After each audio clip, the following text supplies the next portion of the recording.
Hello everyone, this is Manny the Dragon Tamer Team Forbidden, and I am coming back at you with another Reptilianne Ogdoadic profile. Because the collector, he messaged me last minute saying, hey, could I do this? Because 2025 is going to be the year of the snake for the Chinese zodiac. So bear with me, because I'm not used to doing stuff like this alone. I'm used to, having something be able to hold the camera for me, so bear with me if I'm trying to do this one-handed. But first off,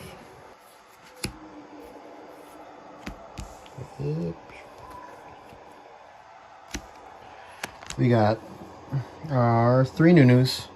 The free summon of our deck, the thing you kind of always want to see in your starting hand next to Naya over here, because they basically have the reverse effect of each other. Of Naya likes to send a dark reptile, or Nunu likes to send a dark reptile, Naya likes to send a light reptile, and like I'm always saying, this is the Chamber Dragon Maid of your deck, so it's always just nice to see it to grab your Water Lily, your Daybreak, and all that other fun stuff, because the new support is kind of really good.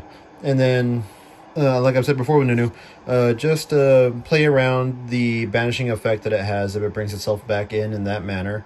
So, exceeds it, so that way it stays in grave and you have reptiles in grave to keep other stuff of yours alive, especially something like the Water Lily, since it wants to have 5 or more reptile names in grave.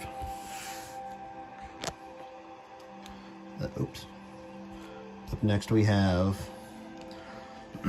the 3 Lamia. With the Lamia, it's another free summon because you get to make a monster your opponent controls 0 attack, which helps out for another monster that everyone has seen, because you can't stop something being attributed unless you're Diablos itself.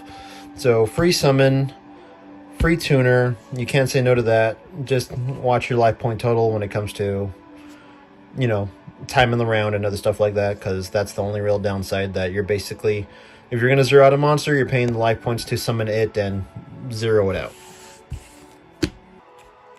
Oh, whoops. 2 Coatl, because it's a free summon when there's another light, or, if you control another dark reptile. And it can turn itself into a tuner or turn it off if you're going to synchro into a reptile monster. Which you've seen before, the Hydra and the Melusine are really good, because you can't say no to draw power, and you can't say no to something that's essentially the reptile version of Beals, and something that can zero out an attack once per chain, which is insane. That thing could just go on and on. Next we have our Zoha. A little hard to see with the light here, but him and Flogos here, they both essentially have the same effect of where if this card's in the grave, you can discard a card to add it back, so it could be the missing card you need to get plays in for stuff like Coatl or the Lamia to go into Hydra and get your free draws. And it helps for the rank 4 fodder. We have next our King and Queen of the Ogdoadics. It's a little bit of a setup for them, and I just still think it's nice to have them out, because when your opponent's playing, if something's getting sent to grave or something's getting added back to hand, you're either ripping something out of their hand or you're sending something from the field to the grave. So they're big beat sticks. They can remove stuff if the field is right, and a lot of the time you do end up setting that up because of just how the effects of all these guys work, which is a complaint that I've seen in both videos, that people don't really like Kors and Aliert. So I'm trying this build out without them to see how it goes, but it was their effects that would mostly proc them to activate and just rip continual stuff out of their hands, because one would proc the other depending on whatever the chain is first for them. Then, of course, not yet. First, the 2 big cards that you want to see at all times. Mostly for Nephilabyss in this case, because she is the one that you want to send to grave at all times. She is the one that's bringing stuff back when something's getting sent to grave. She is your win con. She is the thing that's going to be keeping you in the game, especially if they can't get over that 3100 defensive body she has. And then this thing is, like I've said before, a Zeus light for anything that hasn't come back in grave. So you're sending everything away. She's bringing everything back. You can't say no to big bodies that just do everything like they do. Now, for the one who tried to make an early appearance, the Tsuchinoko, you always gotta love the Tsuchinoko, and this is coming from the Prince of Tsuchinoko, so love the Tsuchinoko. Night Sword Serpent, it's a free summon when it gets sent to grave, so, you know, same thing with Nunu. It just tends to be either rank 4 fodder or something to bring out the bigger stuff in grave because of trippy fodder. Reptilianne Vashki, because she's the lava golem of the deck. You zero out a lot of stuff with Ramification, with Lamia, with Melusine if you bring out Quaddle early enough.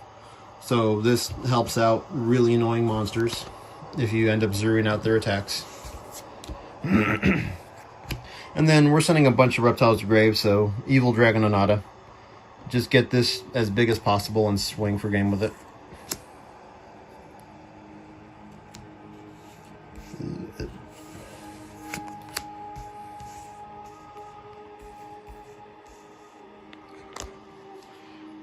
Here we got Snake Rain, because this is essentially the best starter of your deck, because you're sending all the stuff and pieces that you need instantly to make something like your Water Lily.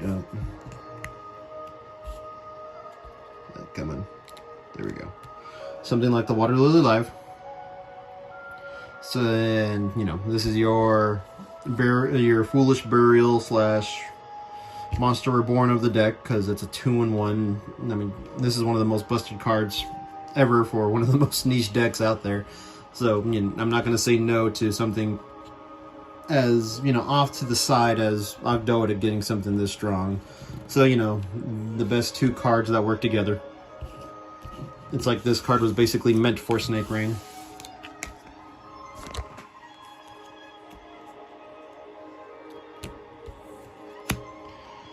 Three Daybreak, because giving yourself free tokens just because of the every 2 levels of a monster, and shuffling to your, then you can send, yeah, shuffling something back into your deck and sending something to proc, you know, Nephilabyss back. This card is just insane. The link climbing, the tribute fodder.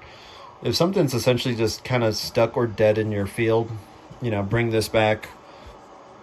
This can mostly pertain to the original Overlord, because since his effect is mostly just once while he's on the field.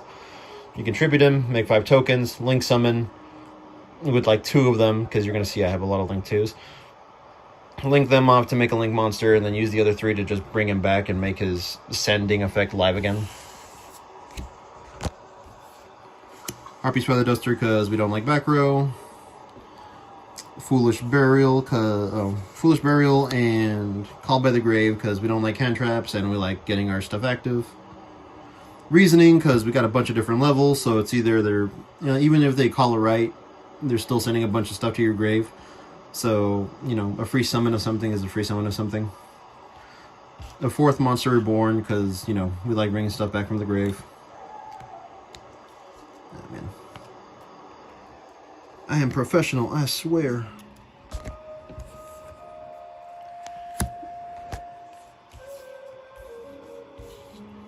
So 2 Reptilianne Ramifications, because searching for a Reptilianne monster, searching for a Reptilianne spell, or just zeroing something out to make something like the Vashki Live. This thing is a strong spell card to have.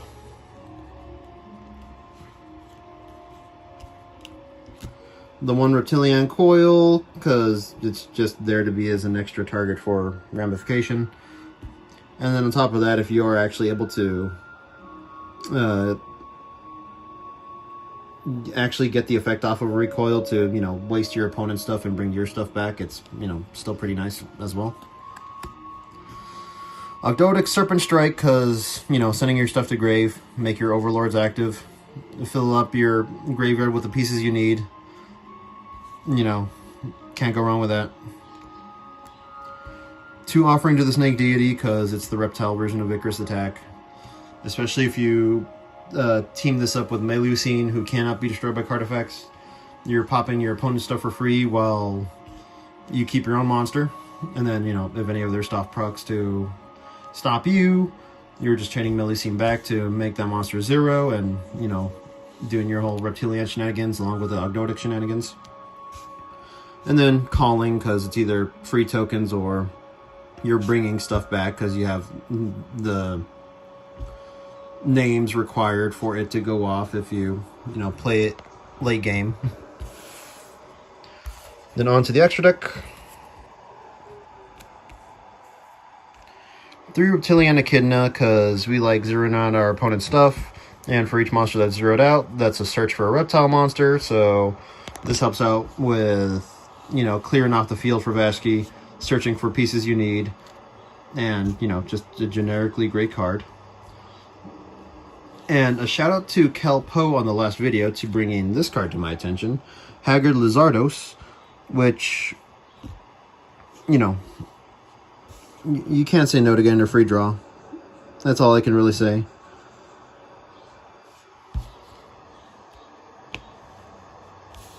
Then from there, if you want to mess around with, you know, mass summoning from grave, Alien M Shock Trooper, a lot of your stuff is level 4, level 6, level 8, level 10. You're going to be putting counters on everything. So you're going to, you know, if he dies, bring everything back from the grave. Or if you want to be that person who does the Alien Shock Trooper, fill everything to make Alien Predator and do the whole virus lockdown thing, you do you. That's personally not my style. I don't like, you know, shutting down people like that and not letting them play. I like having it back and forth. That's why I made it in this way, where the deck just keeps coming back over and over and over again if you don't, you know, stop it. 2 King of the Feral Imps, because searching for a reptile and playing with the level 4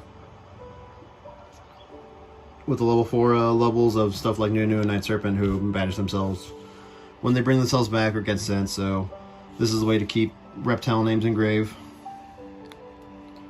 Reptilianne Hydra, because popping your opponent's whole field and getting a draw for each one is, you know, real good. So that's your play for Lamia or other stuff if you just end up zeroing out a bunch of stuff on your opponent's field. And then, like I said before, Reptilianne Beals, Reptilianne Melusine, the thing that can't be destroyed by battle or by card effect, and just makes things 0 once per chain if the effect is activated. This thing's insane. This thing has kept me alive in a lot of games because opponent doesn't have a way to send it or bounce it or anything like that. And to commemorate the year of the Tsuchinoko, the year of the snake, I am going to show off just one of my Tsuchinokos, because everyone has heard of me having little pet Tsuchinokos. So, oh, you camera shy little guy? Yep, so here's one of my pet Tsuchinokos. Happy year of the snake, everybody. And hope you like the deck profile. See ya.